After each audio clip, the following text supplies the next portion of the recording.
Actress Natalie Wood was found dead today. Her body was found floating here. Officials said she apparently drowned accidentally. But nothing further on the circumstances.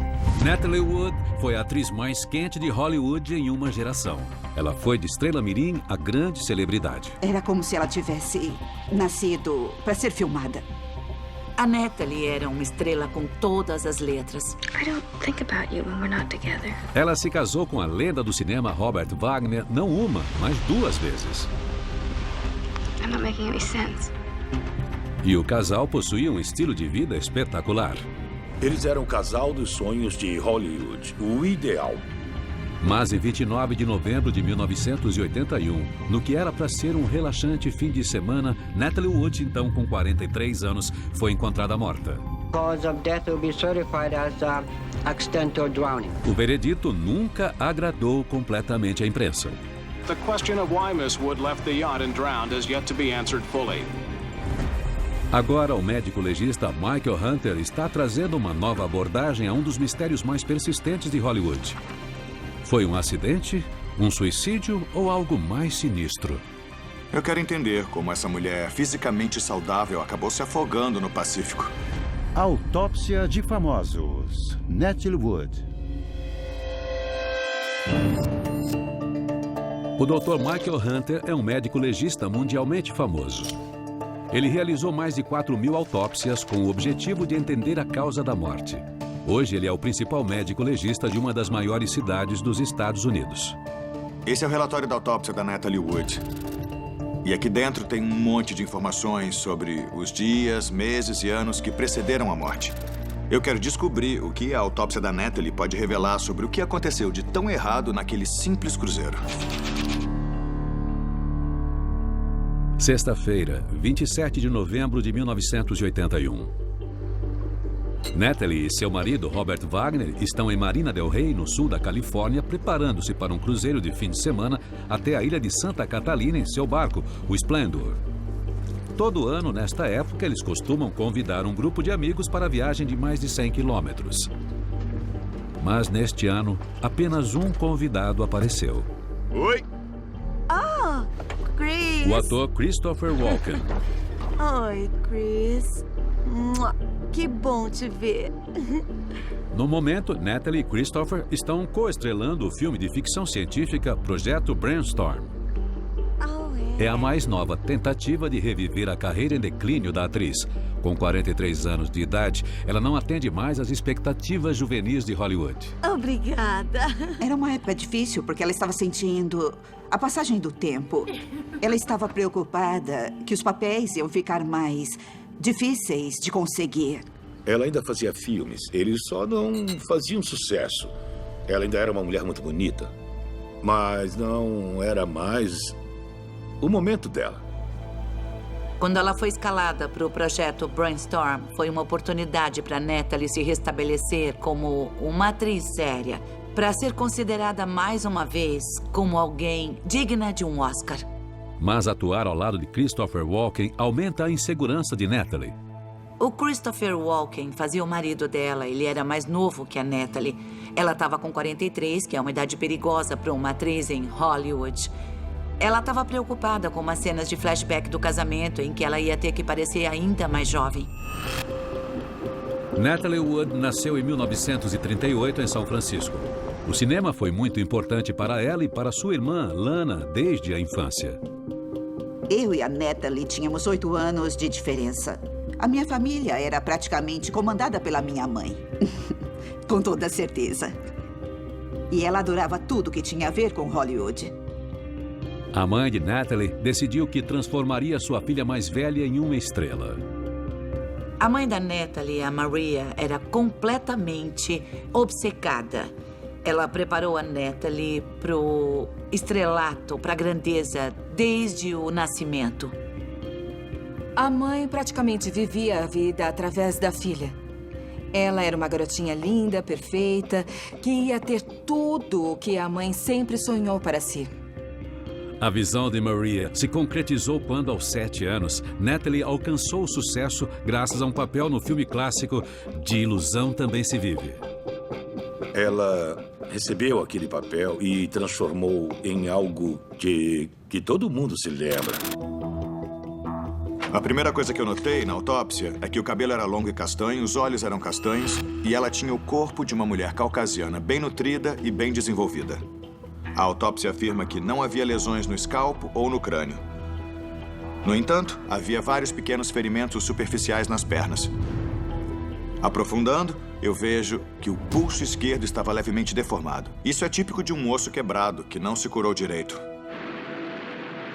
Em 1948, Natalie, com 10 anos, estava filmando uma cena de ação para seu mais novo filme, A Grande Promessa. A Natalie tinha que atravessar uma ponte. E o homem que ia ativar a destruição da ponte acabou errando o momento. Este vídeo mostra o verdadeiro momento do erro. Como a ponte desabou cedo demais, Natalie corria um risco real. Mas o diretor não percebeu e continuou filmando. Eles adoraram o modo como a cena ficou e disseram: continua filmando, continua. Devido ao esforço de se segurar para não cair na torrente, Natalie quebrou o pulso. Este momento a assombrou pelo resto da vida. Foi realmente traumatizante. E para o resto da vida, ela teve um medo intenso de água. Ela tinha medo de se afogar. A minha dúvida é como uma mulher que tem fobia de água acaba se afogando no Pacífico. Dá pra ver no exame toxicológico de sangue da Natalie Wood que ela tinha ciclizina no sistema. A ciclizina é um antihistamínico e é usado para enjoo em barcos. Ela interfere nos impulsos nervosos entre o ouvido interno e o cérebro, que causam náusea. O fato dela ter tomado ciclizina se encaixa com o que a gente sabe sobre as últimas 24 horas dela. A travessia de 7 horas até a ilha de Santa Catalina foi intensa. O capitão até considerou abandonar a viagem e dar meia volta. Mas, na tarde de sábado, o iate Splendor está ancorado com segurança a cerca de 200 metros do litoral da ilha e da pequena comunidade de Two Harbors. A região geralmente está repleta de turistas, mas no final de novembro há bem poucos visitantes.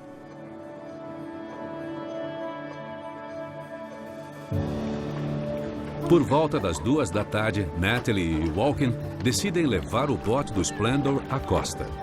Eles não avisam a Wagner que estão saindo. Two Harbors possui apenas um bar, Dogs Harbor Reef. Natalie e seu colega de filmagem começam a beber no meio da tarde.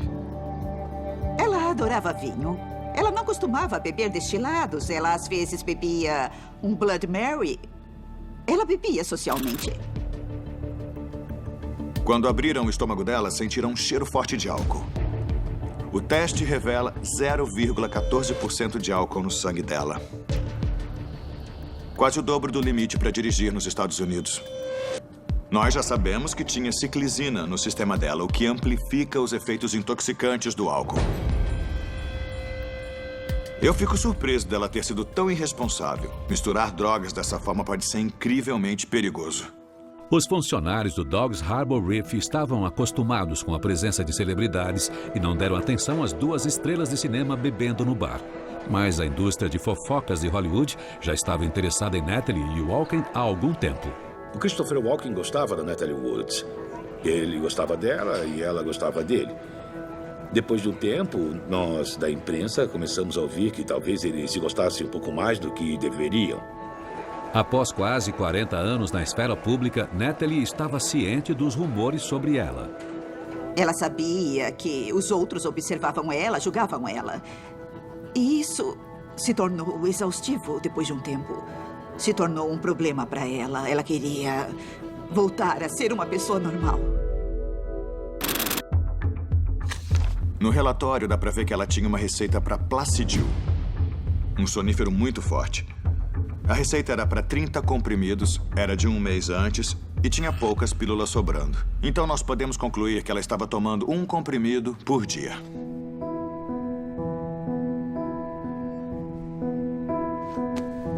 Ela tinha medo de ficar sozinha. Então ela tomava remédio para poder dormir. acabou virando um hábito, uma daquelas coisas que parecem bem normais. A dificuldade de Natalie para dormir remontava à sua infância e à relação intensa com sua mãe. Elas eram quase uma só, como se estivessem grudadas de um jeito terrivelmente prejudicial. Como ela era uma atriz mirim, a mãe acabou criando esse medo nela de que ela seria ou poderia ser sequestrada.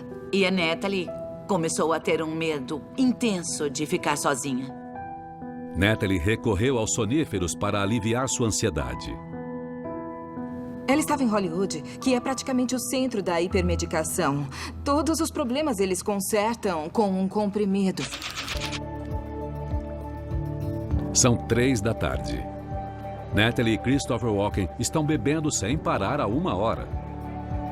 Eles saíram do Splendor sem avisar Wagner. E, ao perceber que eles não estavam no iate, ele pede que o capitão Dennis Davern chame um táxi aquático para ir à terra firme. Wagner e a Natalie adoravam se alfinetar, mas às vezes passava dos limites.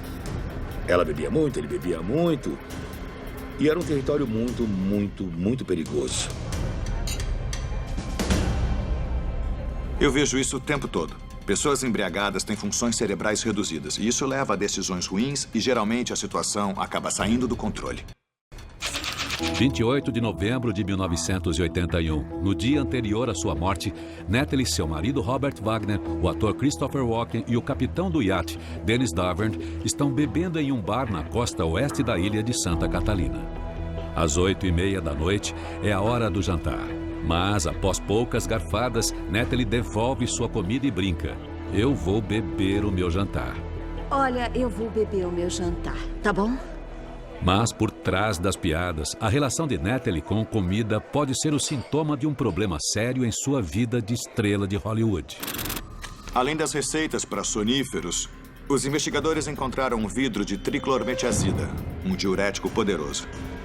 Ele força o corpo a eliminar água, alternando o modo como os rins absorvem certos sais.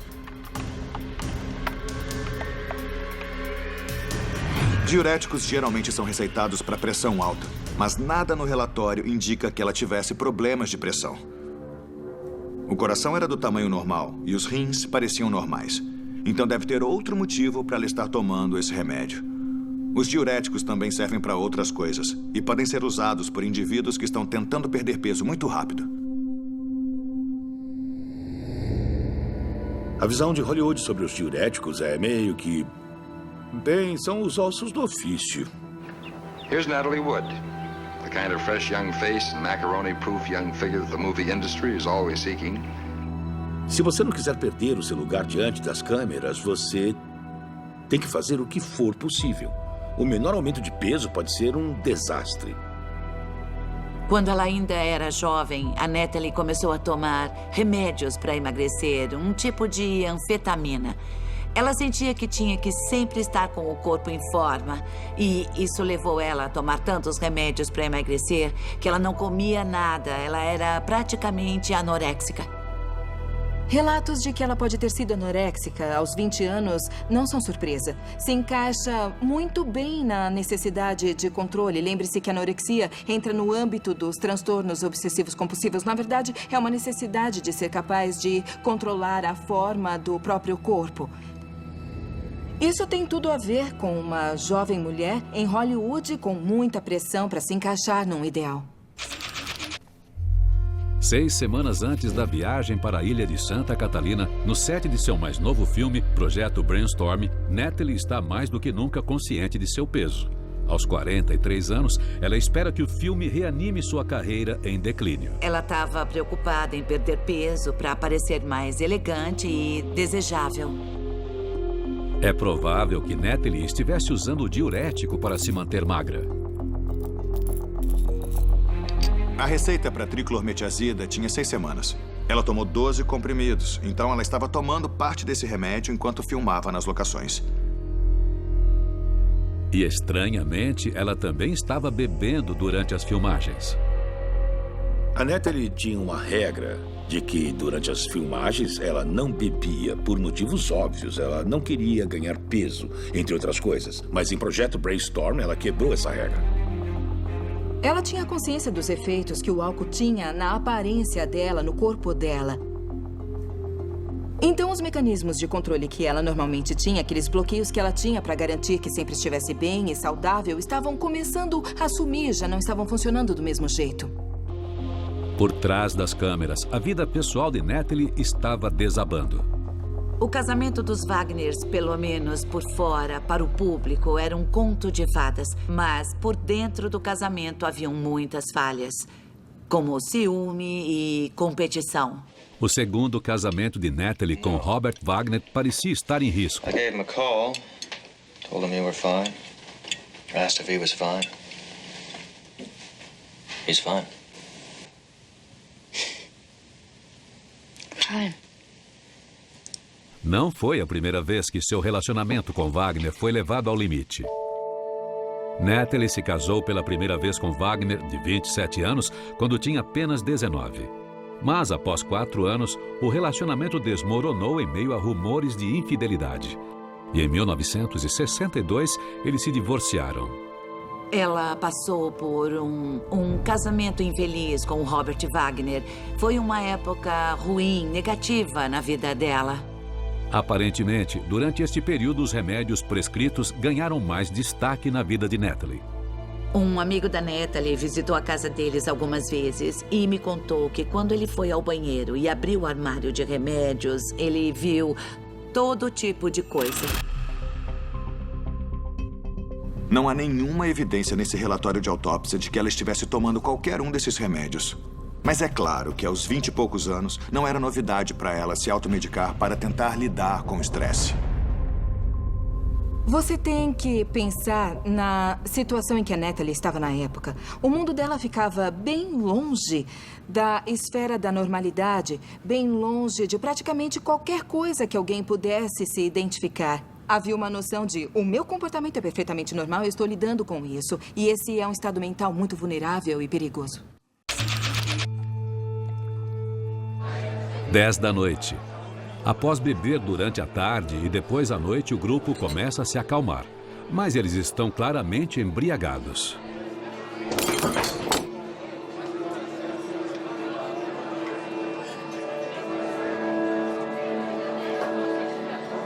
O gerente do restaurante está tão preocupado com a condição deles que chama o capitão do porto e avisa para que ele fique de olho no grupo enquanto eles retornam ao iate em um bote.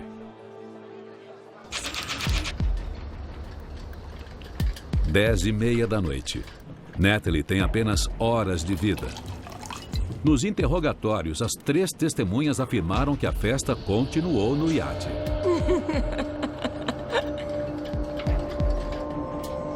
No que diz respeito aos rumores de Hollywood, todo mundo acreditava que ela e o Christopher Walken estavam tendo um caso.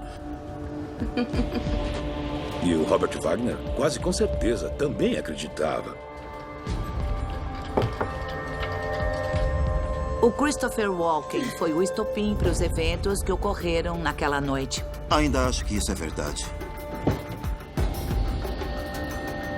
De acordo com o capitão Dennis Davern, Robert Wagner ficou cada vez mais agitado quando Christopher Walken tomou o lado de sua esposa em uma discussão sobre o casamento.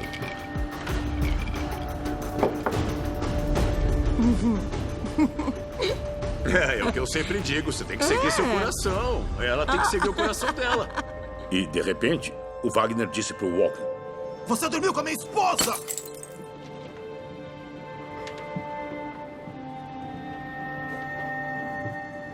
A Natalie ficou chocada, perplexa. Na hora, ela se levantou e desceu as escadas. Natalie, fica aqui. E tudo acabou resultando em uma série de eventos muito confusos, perigosos e obscuros.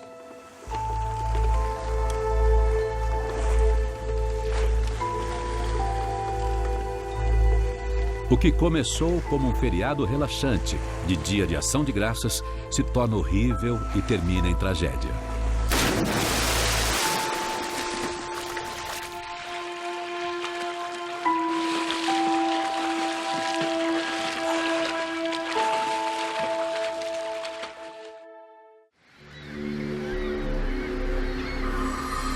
O corpo dela foi encontrado às 7h30 da manhã seguinte, vestido com uma jaqueta vermelha.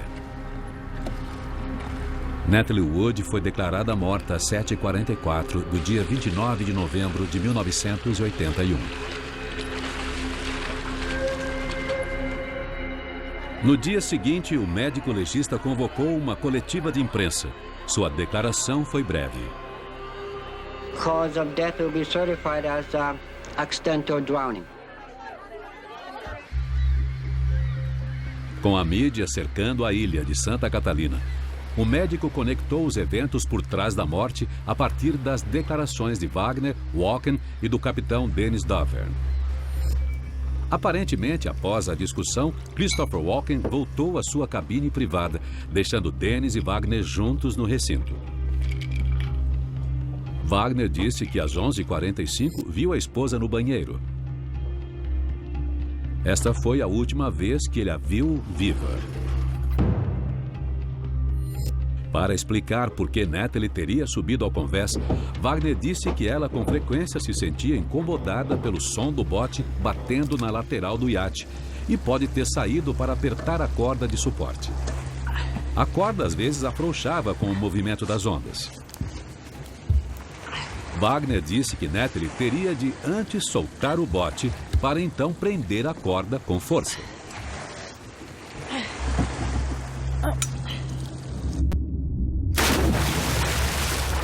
Então, tanto Natalie como o bote foram arrastados pela corrente do oceano. Quando o bote foi finalmente encontrado, a equipe de busca relatou marcas de arranhões na lateral. E isso os fez acreditar que Natalie teria tentado se salvar procurando subir no bote.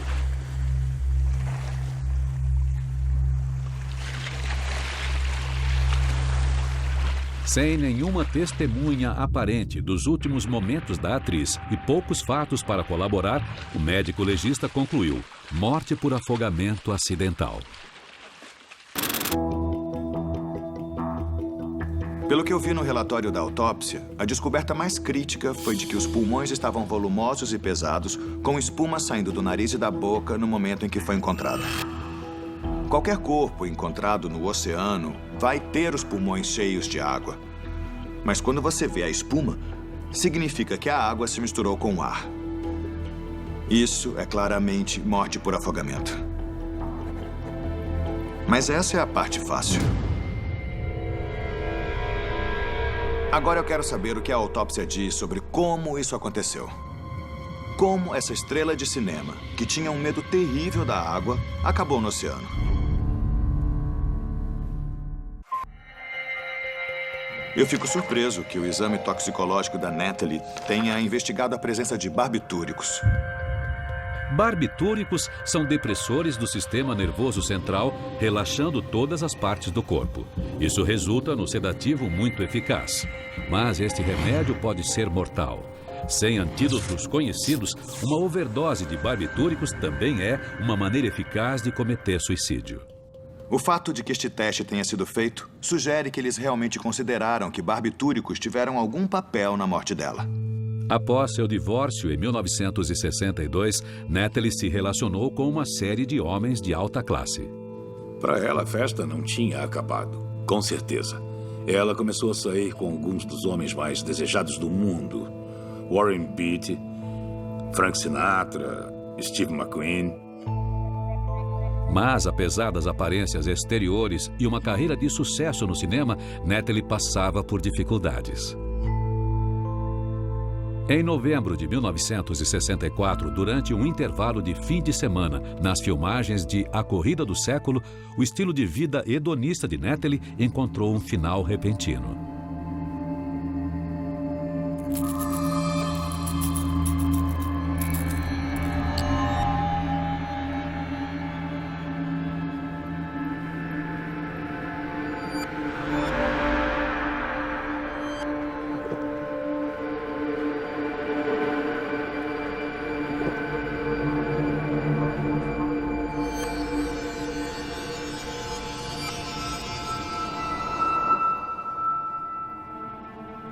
Ela tomou uma overdose de comprimidos.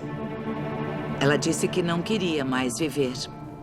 Para ela, Parecia que tudo estava desmoronando. Foi uma época assustadora para ela. Não se sabe muitos detalhes sobre isso. Foi encoberto, assim, na hora. Mas foi sério e ela quase morreu. Ela nunca falou sobre isso comigo. Ela não falou com mais ninguém além do médico dela. 17 anos depois, ela poderia ter sido levada à morte pelo mesmo impulso suicida? É possível que o afogamento da Natalie Wood tenha sido consequência de outra overdose.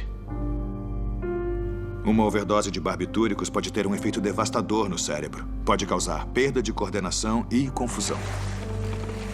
Então, antes que os comprimidos tivessem tempo de fazer efeito total e matar Natalie de vez, ela poderia ter deixado sua cabine sem saber aonde ia. É plausível que a Natalie tenha saído para o convés em meio a um delírio causado pelo remédio e simplesmente tenha caído no mar.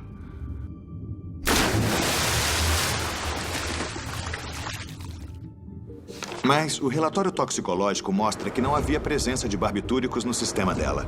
Isso elimina a alternativa de uma segunda tentativa de overdose. No entanto, isso não elimina o suicídio como uma possível explicação para a morte dela. E escondido em meio ao exame neuropatológico, eu vejo um possível motivo para suicídio. Existia algo anormal no cérebro da Natalie. O sulco que separava o lobo frontal do lobo parietal era anormalmente largo. A julgar pelo relatório, parece que houve uma perda de tecido. E isso pode ser um sinal de alguém com uma doença progressiva do cérebro. E se a Natalie soubesse que tinha algum problema no cérebro, isso poderia ser um motivador para o suicídio. Uma doença terminal não seria novidade na vida de Natalie. Ela cuidou do próprio pai durante os meses que precederam sua morte. A doença do meu pai foi realmente muito chocante, muito perturbadora para a Natalie. Ela amava muito ele. Ele teve de ser acamado e a morte dele foi uma época muito difícil para ela. Foi realmente muito difícil. Imagina ter que enfrentar a dor e a angústia de uma doença prolongada, como de um parente próximo. No caso dela, o pai. Existem teorias que dizem que isso se torna algo que te deixa com tanto medo de acontecer com você, que você prefere se dar um fim, você prefere se matar a ter que passar por tudo isso. Considerando o histórico psicológico dela, é possível que a Natalie tivesse reagido muito mal ao saber que tinha algum tipo de doença progressiva do cérebro. Eu vi no relatório que eles examinaram essa área do cérebro e não encontraram amolecimento ou indícios de necrose. O cérebro dela parecia bem saudável. O sulco anormal era só uma peculiaridade anatômica. Ainda não há um motivo claro para suicídio. Mas existe uma passagem estranha encontrada no diário dela. No último registro, ela escreveu: "Essa solidão não me deixa sozinha." E se a Natalie fosse suicida, ela estava cercada pela melhor opção depois de uma overdose: o Oceano Pacífico.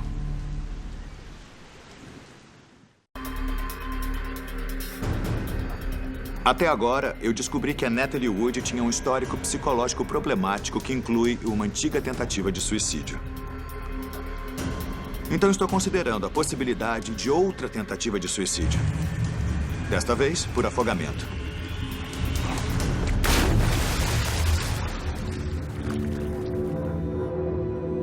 Mas pensando bem, afogamento seria uma escolha de método estranha para Natalie. Ela tinha muito medo de água. Ela nunca aprendeu a nadar, só conseguia fazer o nado cachorrinho, o que ela odiava. Mas ela tinha pavor de água, pavor. Seu medo de água começou com um acidente no set, quando ela tinha apenas 10 anos. Ela agarrou a lateral da ponte desesperada. E ela quase se afogou durante a cena. Natalie teve problemas com seu medo de água até a vida adulta. Considerando que ela tinha pavor de água, parece bizarro pensar que ela cometeria suicídio por afogamento.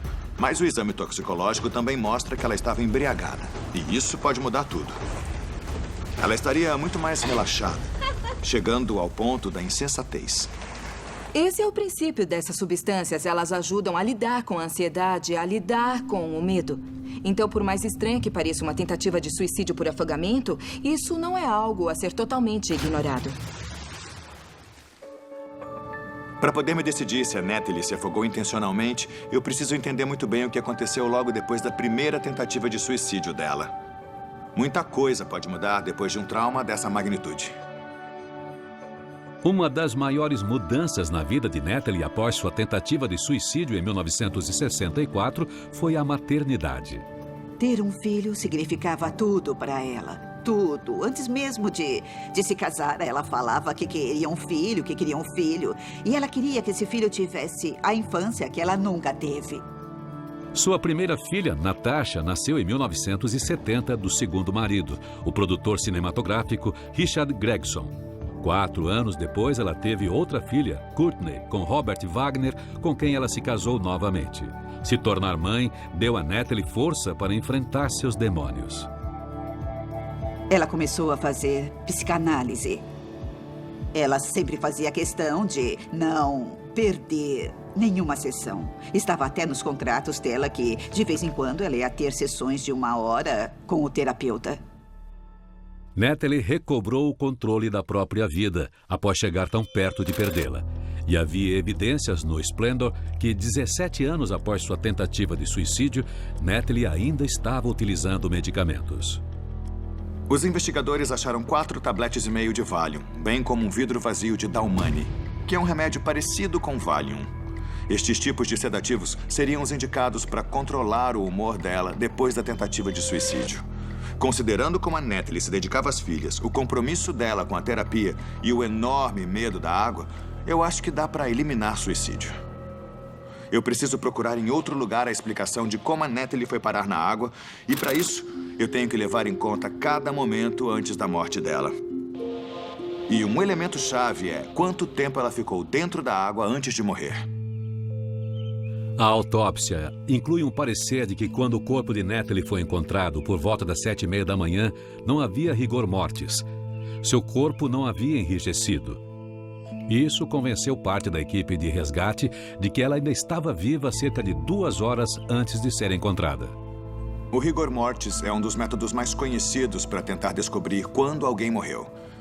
Ele é causado por um aumento na tensão muscular após a morte. Em circunstâncias habituais, ele leva entre 2 e 6 horas para aparecer. Natalie desapareceu por volta da meia-noite. Seria possível que ela tivesse sofrido na água durante várias horas? O rigor mortis é um processo químico altamente influenciado por fatores do ambiente como temperatura. E água fria, em particular, desacelera o rigor mortis, tornando difícil determinar o momento da morte, especialmente em um afogamento como esse. Eu vou ter que procurar o horário da morte em outro lugar.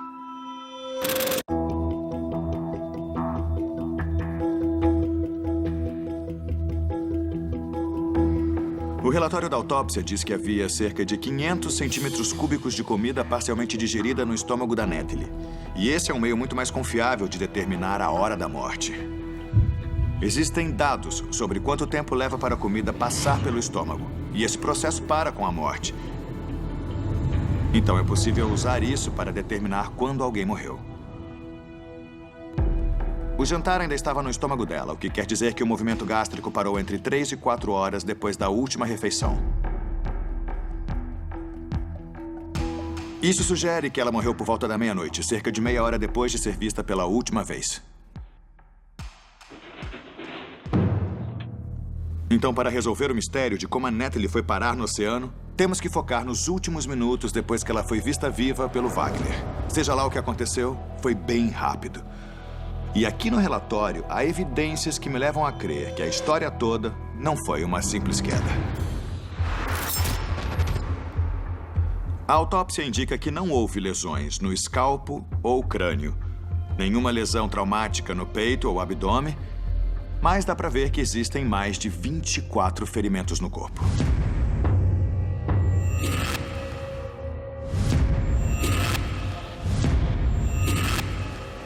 Os ferimentos são recentes e sem cicatrizes, o que revela que foram infligidos dentro das últimas 18 horas. Eles podem ser só lesões simples, resultantes de quando ela estava tropeçando pelo iate ou se agarrando ao bote. Mas, para mim, parece que pelo menos um dos ferimentos pode ser defensivo. A lesão no antebraço direito pode ter sido infligida enquanto ela estava tentando se proteger. E a lesão grande no joelho pode ter sido resultado de uma queda no convés. Então eu tenho que considerar a alternativa da Natalie ter sido atacada momentos antes de ir parar no oceano.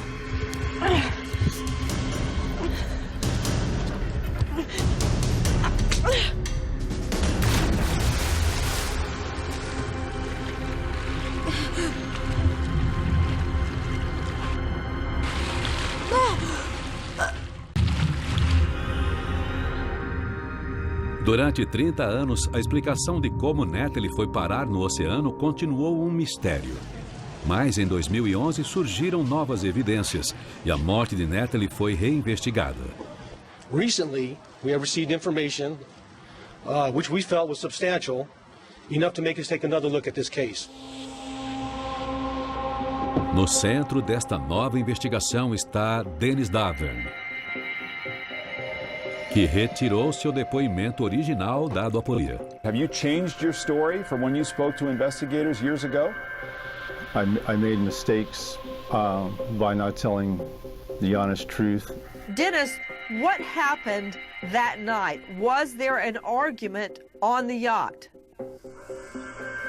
Yes, that night there was an argument. Then the arguing went on to the aft deck, and moments later, everything became silent. Dennis Davern acredita que Robert Wagner agrediu a própria esposa, machucou de alguma forma e então, de repente, ela estava no mar. Mas os investigadores não tinham certeza se as lesões no corpo de Natalie foram infligidas antes ou depois de ela cair na água. Em 2012, o relatório do novo médico legista mudou a causa da morte de afogamento acidental para afogamento e fatores não determinados. O Departamento de Polícia de Los Angeles fez questão de explicitar que Robert Wagner não era um suspeito no caso. A minha investigação não elimina a possibilidade de violência a bordo do Splendor, mas eu acredito que existam outras explicações. Nas entrelinhas deste relatório de autópsia, eu finalmente encontrei evidências que poderiam trazer uma nova luz à morte dela. A lista de remédios receitados para Natalie inclui Synthroid. É um medicamento para indivíduos que sofrem de hipotireoidismo. A tireoide controla o metabolismo. Esses indivíduos geralmente possuem uma resistência menor a lesões. E isso, para mim, põe em dúvida qualquer teoria de que ela tenha sido agredida antes de cair na água, ou mesmo de que ela tenha tentado se salvar se agarrando ao bote. Eu acredito que essas lesões são simplesmente resultado dela estar embriagada e tropeçando pelo iate.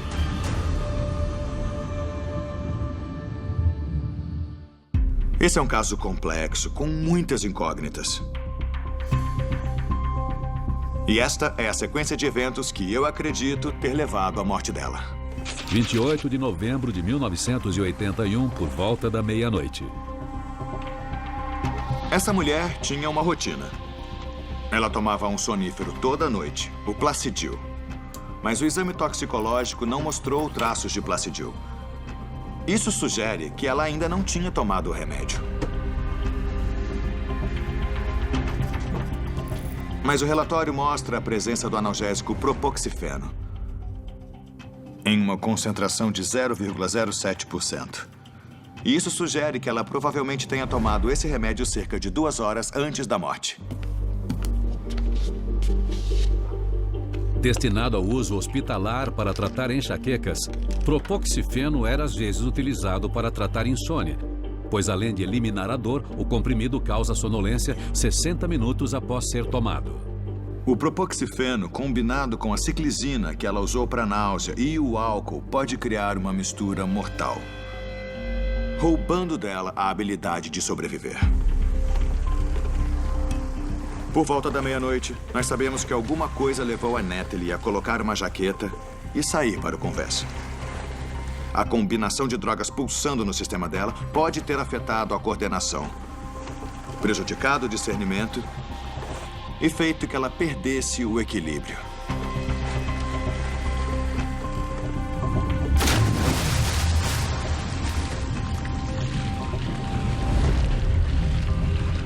Nós não sabemos como a Natalie caiu na água, mas quando aconteceu, os efeitos combinados das drogas e da água congelante teriam limitado a capacidade dela para se salvar.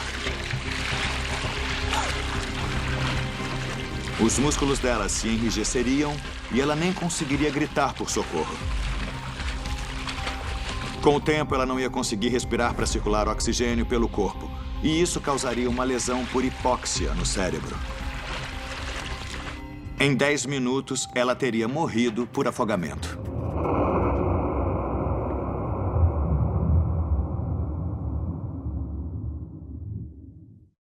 Este foi um trágico final para uma vida extraordinária. O funeral de Natalie foi uma rara reunião dos maiores nomes de Hollywood, de Frank Sinatra a Rod McDowell. She found a way not only to put life into her art, but to put art into her life. Foi quase como a morte do John Kennedy. Parece que todo mundo se lembra e sabe onde estava quando a Natalie morreu. Ela era uma parte especial da cultura norte-americana. Os dois maiores medos dela eram estar sozinha e estar na água. E esse acabou sendo o fim dessa linda mulher. A Natalie tinha uma essência mágica. A Natalie agradava homens, a Natalie agradava mulheres. Todos queriam ser amigos dela, ser irmãos dela, ou se casar com ela. Ela tinha uma grande beleza natural, uma personalidade bem natural. E ela dizia as coisas de forma natural. E eu acho que todo mundo sente muita falta dela. Versão brasileira, Vox Mundi. Potato.